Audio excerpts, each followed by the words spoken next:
Hello everyone, welcome to the another video of information technology or another session of information technology. Now this video is completely different. We are not talking about any particular topic. We are not talking about any different content of the book. In the last video, we have given you the discussion about the marking scheme, that how you are supposed to write down the answer of pre-board 1 question paper. Now, though we have explained everything, we have given you the right format of writing the answer. At the same time, we find that student makes a mistake continuously after repetitive reminder. So why not to deal with all the things in one platform, so where you can recall exactly what are the different things or what are the points we should remember while we are writing the answer of information technology. Number one, do not attempt all questions in MCQ. We have told you for a number of time कि आपका 50 marks का examination में से 24 marks का MCQ आएगा। 24 MCQ 24 marks ऐसा नहीं है, you have 30 MCQ out of which you are suppose to attempt 24 questions. यानी आपके पास एक ऑप्शन है, आपके पास शुरू का फर्स्ट क्वेश्चन 6 में से 4 अटेम्प्ट करना है, बाकी का 5 क्वेश्चन 6 में से 5 अटेम्प्ट करना है। What we do, we feel like we know the answer of each and every MCQ. In an excitement, we try to write down the answer of each and every question. Why? Please follow the instruction. If we have been instructed to answer out of 5 out of 6, answer only 5. You have instructed answer 4 out of 6, answer only 4. तो पहली बात कि multiple choice में सारे questions को attempt बिल्कुल ना करें। Right the correct question number. होता क्या है कि मान लीजिए आप 4 ही अटेम्प्ट कर रहे हैं, सॉरी 5 अटेम्प्ट कर रहे हैं, 6 में से 5 ही अटेम्प्ट कर रहे हैं। आपने शुरू का 4 अटेम्प्ट किया, instead of 5 you have attempted question number 6, तो फ्लो में हम 5 नंबर लिख देते हैं, जबकि आपने अटेम्प्ट कितना किया है, क्वेश्चन नंबर 6 को। 6 का आंसर कुछ और है, आपने क्वेश्चन नंबर 5 देख के उसका आंसर लिख दिया, तो examiner will not be considerable that कि नहीं आपका आंसर को कंसीडर किया जाना चाहिए कि आपका ऑप्शन तो 6 में से है। नहीं, क्वेश्चन नंबर करेक्ट लिखना बहुत इंपॉर्टेंट है। तो please do not attempt each and every question your multiple choice, attempt only specific number of question which has been instructed, but you have to be sure कि आपका 10% doubt किस में है और 100% कॉन्फिडेंस किस में है। So while you are getting your questions in 15 minutes reading time, उसी 15 मिनट्स में आप अपने आप को एनालाइज कीजिए, जज कीजिए कि okay this is the question which I need to go for. आप उसको टिक कर सकते हैं, ठीक है। And while you are writing, write down and please write the correct number of question, correct question number. Then identify best short of questions with multiple option. Even in descriptive आपने ध्यान दिया होगा कि डिस्क्रिप्टिव में भी 6 question है, उसमें से 4 अटेम्प्ट करना है, 5 क्वेश्चन है, उसमें से 3 अटेम्प्ट करना है, 6 में से 4 करना है। तो आपके पास जब एक 2 क्वेश्चन का सरप्लस है, एक गैप है, आपके पास एक बैकअप ऑप्शन है, प्लान बी है, so why to attempt for those which is something heavily complicated.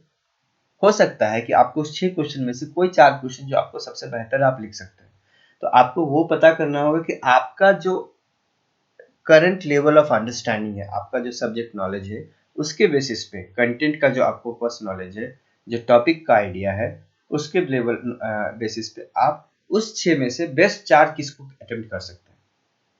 So again while we are reading the question we need to identify those questions कि okay इस 6 में से ये 4 है जिसको मैं अपना बेस्ट अटेम्प्ट दे सकता हूँ।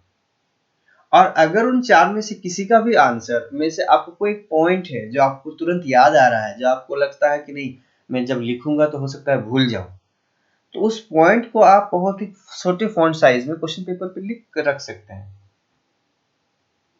with all discretion of the invigilator. If the invigilator is not allowing you to, just leave it, but try to write something in very small font size so do not nobody able to see exactly what you have written. आपने किया क्या, आप question को 15 minutes reading time पे पढ़ रहे हैं, आपको किसी पर्टिकुलर क्वेश्चन का कोई एक स्पेसिफिक की टर्म है जो आपको अचानक याद आ गया, जो आपको लगता है कि क्वेश्चन के लिखने के दौरान, आंसर्स लिखने के दौरान आप भूल सकते हैं, तो उस की टर्म को लिख के रख लीजिए, वो आपको बाद में हेल्प करेगा जब आप क्वेश्चन का आंसर एक्चुअली में लिखना स्टार्ट करेंगे. So please try to find out which particular question we need to attempt. It's not necessary that you need to attempt something big or complicated or something you are not in a position to write completely. जिसमें 10% 20% doubt है उसको side में रखिए, जिसमें आपको 100% chance है उसको continue कीजिए. जिसमें 70% डाउट है और किसी में 90% डाउट है, मतलब कहने का मतलब है कि आप अगर 10% में 20% डाउट है और एक में 5% डाउट है, तो 5% वाले को अटेम्प्ट कीजिए. Next, set priority as per the level of easy to hard. Again आपने 6 में से 4 आइडेंटिफाई कर लिया कि ये 4 मुझे अटेम्प्ट करना है, और हो सकता है उस 4 में से भी आपको ये आइडेंटिफाई करना होगा कि आपका इजी कौन सा है और कौन सा थोड़ा सा हार्ड है या कॉम्प्लिकेटेड है. तो आप पहले इजी वाले को अटेम्प्ट कीजिए, थोड़ा सा जो टफ है या हार्ड है, थोड़ा सा रिकॉल करना पड़ेगा, उसको आप थोड़ा लेट से लिखिए. ठीक है, तो आपने पहले बेस्ट शॉट यानी अपना आइडेंटिफाई कर लिया कि 6 में से 4 मुझे कौन सा लिखना है. अब उस 4 में से इजी टू हार्ड के लेवल पे प्रायोरिटाइज कीजिए. राइट की terms in reading time if required, like that I have mention, कि जब आप लिख रहे हैं आपको कोई की टर्म्स याद आ रहा हो उसको मेंशन कर दीजिए छोटे से फॉन्ट साइज में, जिससे किसी की माने वो ऑब्जेक्शनेबल ना हो during the exam for any invigilator. Then try to write down the answer point wise. This is what we have felt, that your answers are in the paragraph form, in length wise. बहुत ज़्यादा लंबा लंबा answers paragraph form में आपकी लिखने की आदत है. Because of COVID, there was lack of writing practice, but you need to keep it in your mind that you need to write the answer point wise, so you get the maximum marks in bullet forms. Okay, write answers in complete sentence. Again, there are many answers which we have mentioned you in the marking scheme with small points, with 2 to 3 words. Why not to write them in a complete sentence to making elaborative? ठीक है, तो sentence के form में जरूर लिखने की कोशिश कीजिए. अगर पॉसिबल है, नहीं है, अगर जगह नहीं बन रहा है सेंटेंस के फॉर्म में, लेट इट बी.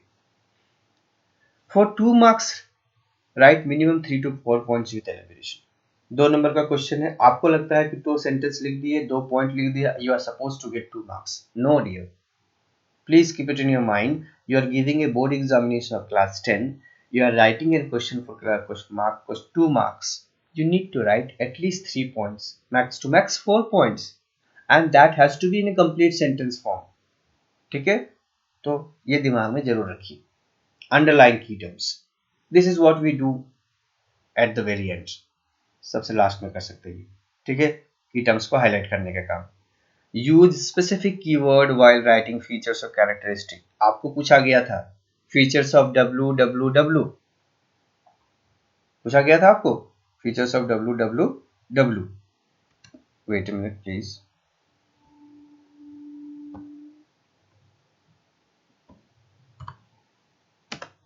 आप www का फीचर्स लिखते हैं. It is used to access any item in the internet, it is used to search for any particular object in the internet. Again, these are certain things like characteristic of some particular topic, the features of some particular topic. You need to be very precise, you need to write some technical terms, you need to mention some words which is highlighting, which is a kind of keyword. Then differentiating between, question आता है differentiate between these and these two terms. We write something which we feel that it can be differentiating terms. जब भी आप differentiating का answers करें तो कम से कम 2 point ऐसा होना चाहिए जो एक्चुअली में एक दूसरे को क्रॉस करे, यानी एक पॉजिटिव हो एक नेगेटिव हो, एक डिफरेंशिएट करने वाला टर्म्स हो जो लगे कि दोनों एक दूसरे को क्रॉस कर रहा है. ठीक है, right technical points instead of general points. ये मैंने आपको मार्किंग स्कीम के वीडियो में बार बार बताया है कि when we are writing the answer what we feel कि these are certain questions, there are certain questions we actually from our general life, हमारे डे टू डे लाइफ से क्वेश्चन है, तो उसको हम जनरलाइज तरीके से लिख के निकल जाते हैं. हमें लगता है कि 2 नंबर का क्वेश्चन है, मैंने जनरलाइज तरीके से 2 पॉइंट लिख दिया है, we will get 2 marks. No, you need to be specific, you need to mention some technical terms, some keywords while you are writing your answers. It's not Like randomly you will write something and the examiner will give you full marks. You may get 1 out of 2, but that will not help you. We are actually working on all these things too, so you get the maximum marks, the full marks. Right answer point wise, ठीक है। वो हम लोगों ने देखा कि paragraph wise के instead आप पॉइंट वाइज लिखिए। Then what are the different things? Try to write in order. Many times we are not very much sure, okay, we will follow the sequence, we will follow the order, we may be jumping from one question to the next section, but you have enough time, enough space, try to write in order. If you feel like that you do not remember the answer of any one question in a particular section, if required leave the space of that question in between. आपको लगता है कि इतना space में मेरा answer हो जाएगा, क्योंकि ये सारा क्वेश्चन प्रेडिक्टेबल है, जिनका आंसर्स का लेंथ आप प्रेडिक्टेबल है, क्वेश्चंस नहीं सॉरी, जितना भी आंसर है उसका लेंथ प्रेडिक्टेबल है, कितना स्पेस में मेरा हो जाना चाहिए, तो उतना स्पेस निकल कर आप आगे बढ़िए। Take your time. We know the question paper और the examination of information technology will have 2 hours। Question paper 50 marks का है।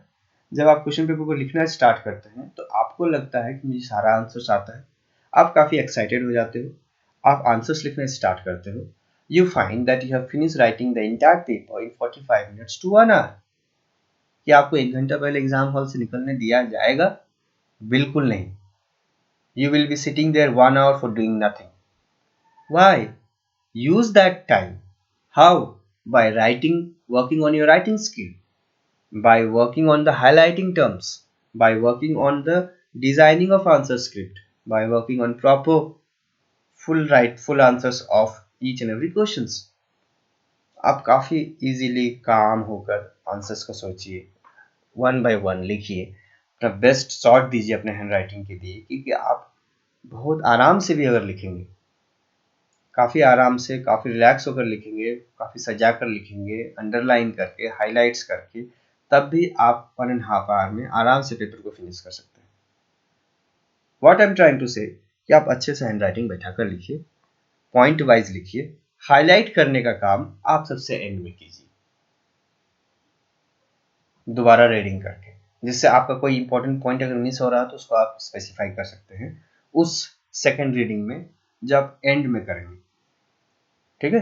तो इसी का मतलब है utilise the time allotted. You need to utilise, you need to understand, it's not like if it is of 2 hours I will finish in 1 hour, I will be allowed to leave the campus, no my dear, you have to be in the room, in the same room, doing nothing, you will just roam around here and there, like I have mentioned in one of the class कि आप उन्हीं faces को देखेंगे जिनको आप पिछले 10 साल से देख रहे हैं।